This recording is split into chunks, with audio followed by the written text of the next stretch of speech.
Assalamualaikum warahmatullahi wabarakatuh. Salam sejahtera untuk kita semua. Selamat datang di video project penguatan profil pelajar Pancasila. Perkenalkan, saya Narji Karomat Wajha dengan NIM 231400167 dari Prodi PGSD kelas 76 Universitas Trilogi. Baik, di sini saya akan menjelaskan materi yang berjudul Menyiapkan Ekosistem Satuan Pendidikan. Kita masuk pada subtema yang A, yaitu membangun budaya satuan pendidikan yang mendukung pelaksanaan proyek penguatan profil pelajar Pancasila. Yang pertama, ada berpikiran terbuka. Satuan pendidikan diharapkan dapat menghidupkan budaya yang senang menerima masukan, terbuka terhadap perbedaan, serta berkomitmen terhadap setiap upaya perbaikan untuk perubahan ke arah yang lebih baik. Yang kedua, ada senang mempelajari hal baru. Kegiatan P5 ini akan berjalan secara optimal jika setiap individu memiliki kesenangan untuk mempelajari hal baru dan mengembangkan diri secara terus-menerus. Yang ketiga, ada kolaboratif. Nah, diharapkan budaya yang kolaboratif ini mendorong untuk senang bekerja sama, saling mengapresiasi, dan saling memberikan dukungan satu sama lain. Masuk pada materi yang B, memahami peran peserta didik, pendidik, satuan pendidikan untuk melaksanakan proyek penguatan profil pelajar Pancasila.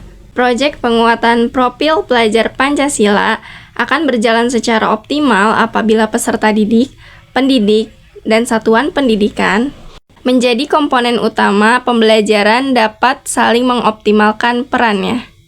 Selanjutnya, peran kepala satuan pendidikan.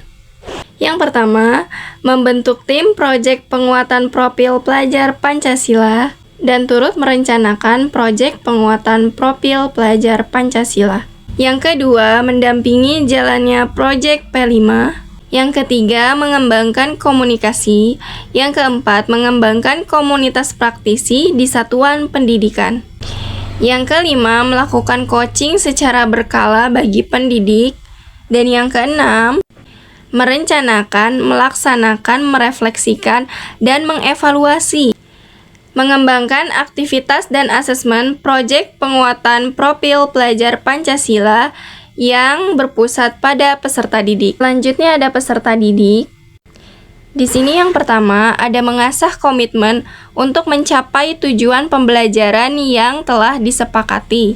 Yang kedua, mengembangkan kemandirian untuk berpartisipasi secara aktif dalam proses pembelajaran sesuai minat dan kemampuan yang diminati. Yang ketiga, melakukan refleksi secara konsisten dan berkelanjutan untuk memahami potensi diri dan mengoptimalkan kemampuan.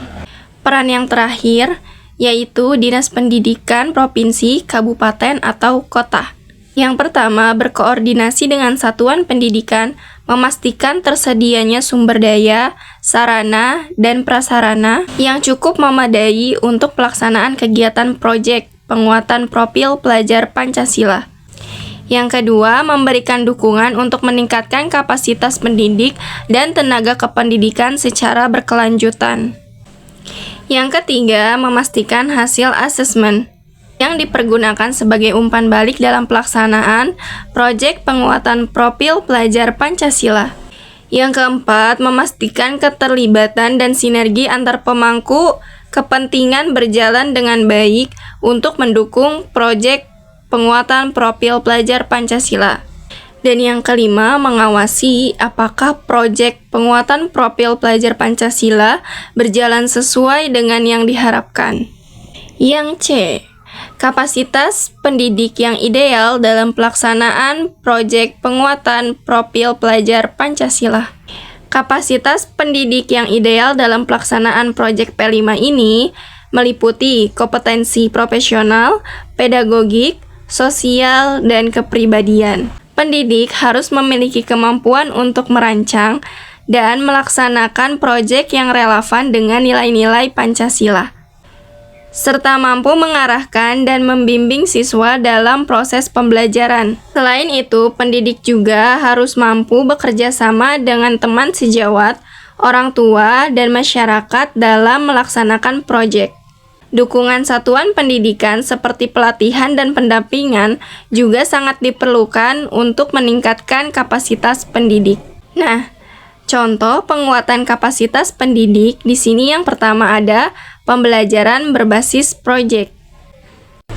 Pengertian pembelajaran berbasis proyek, manfaat pembelajaran berbasis proyek, strategi perkembangan pembelajaran berbasis proyek, serta contoh pembelajaran berbasis proyek di pendidikan lain, serta manajemen pelaksanaan proyek. Yang kedua, ada strategi diferensiasi, memahami tahap perkembangan belajar peserta didik, mengidentifikasi preferensi cara belajar dan minat peserta didik, strategi pengelompokan berdasarkan profil murid.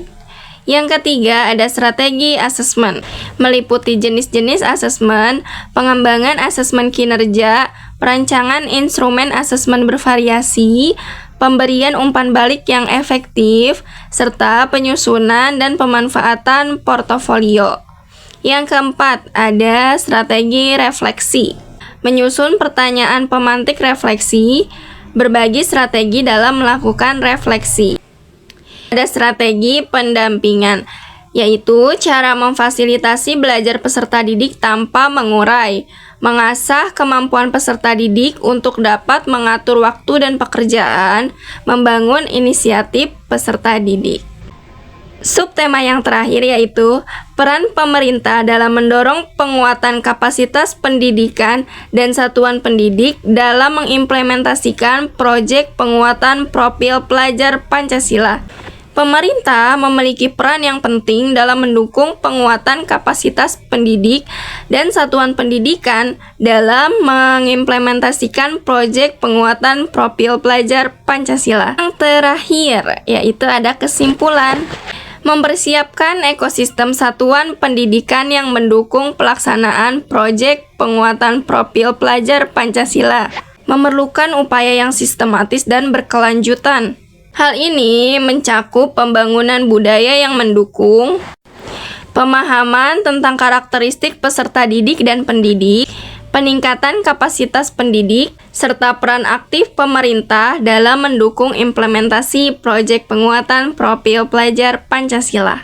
Baik, dari semua materi yang sudah saya paparkan, semoga dapat dipahami dan bermanfaat untuk yang mendengarkan. Terima kasih. Wassalamualaikum warahmatullahi wabarakatuh.